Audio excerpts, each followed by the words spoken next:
I just want to talk a little bit about grounded or embodied spirituality, because honestly speaking, I grew up in the church. And if you grew up in religion or the church like me, then chances are that your spirituality is not grounded in the actual three-dimensional world. You see, what happens is that the religions of the world have basically set up a dichotomy or a war between spirit and flesh. So in the New Testament of the Bible, which I grew up hearing very many times, the Apostle Paul says in the book of Galatians, he says, "For the desires of the flesh are against the spirit, and the desires of the spirit are against the flesh."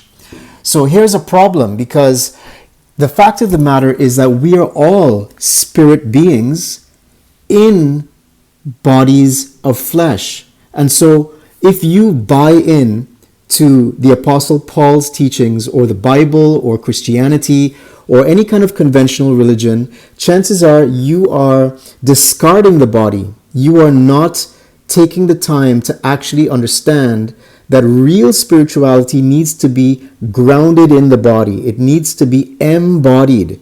And so that creates a rift between your spiritual life and your physical life. This is something that I did for a very, very long time.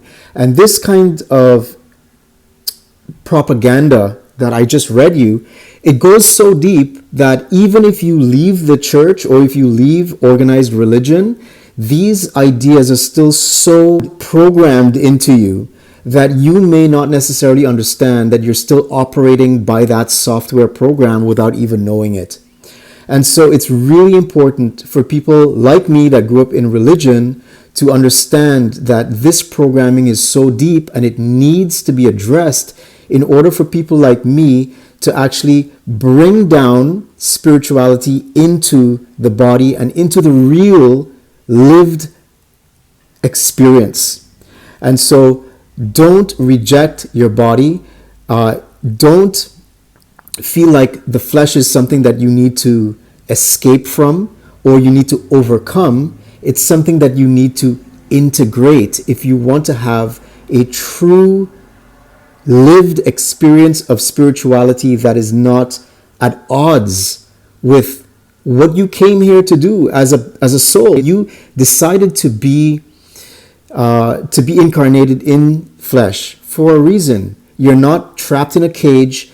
You are actually here to use the flesh as a vehicle whereby you can bring your ideas, your spiritual downloads, and so forth into grounded reality. And so having a healthy body, taking care of your eating, your exercise, do the type of work that is necessary in the real world by taking action to bring about that which you desire is very necessary. It's not enough just to visualize. Build something that starts with the imagination, yes, but it needs to be grounded in the actual world through repetition, through time, through patience, through work.